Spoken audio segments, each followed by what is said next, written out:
Okay, picture this. You're sprawled out on the couch after a long day, popcorn in hand, the lights dimmed just right, and suddenly the opening credits for Planet of the Apes start to roll across your TV screen. The anticipation builds, and you can almost feel the energy in the room shift as you settle in for what promises to be a wild ride.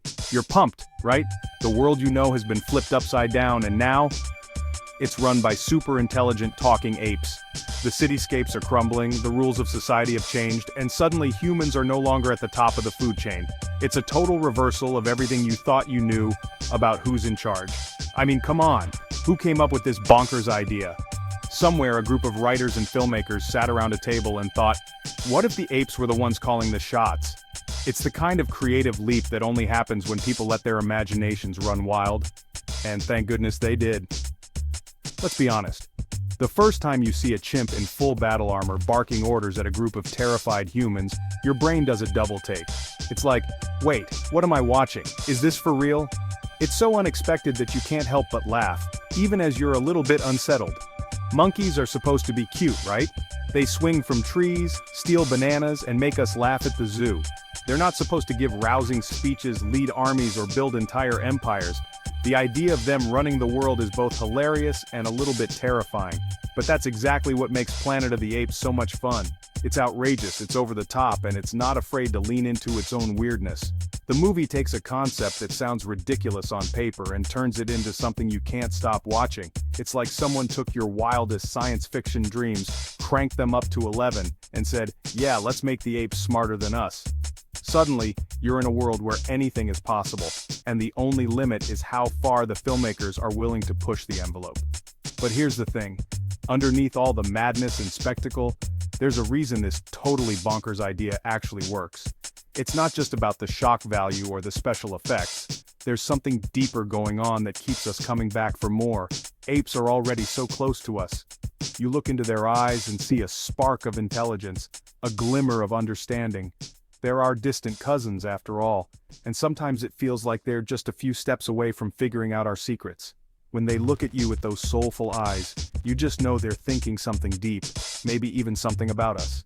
So when they start talking, it's not just weird, it's kind of freaky. It blurs the line between human and animal in a way that makes you question everything you thought you knew about intelligence and communication. The movie hits that sweet spot between, ha, that's silly, and, uh-oh, what if this actually happened?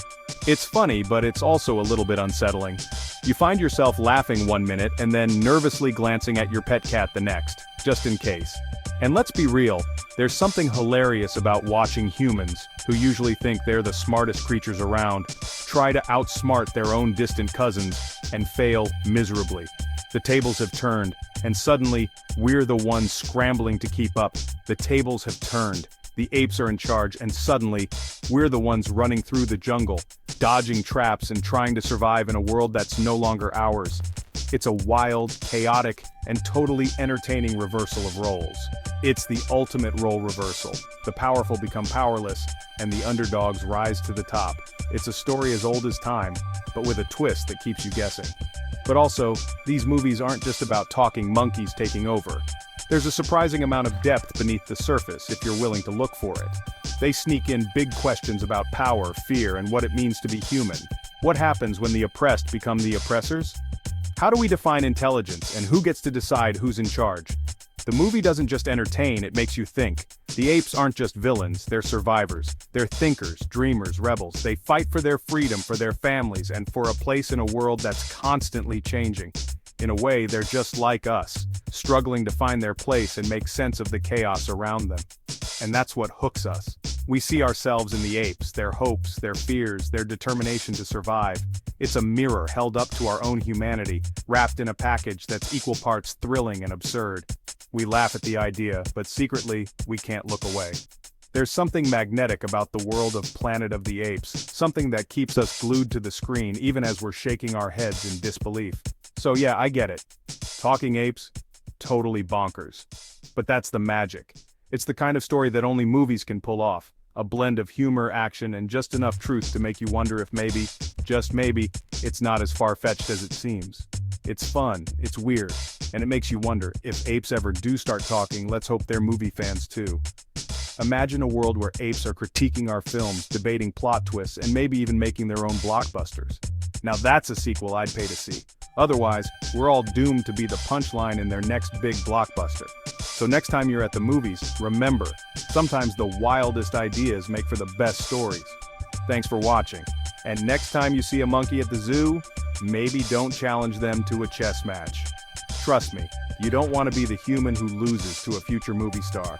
Stay curious and keep watching the skies and the trees.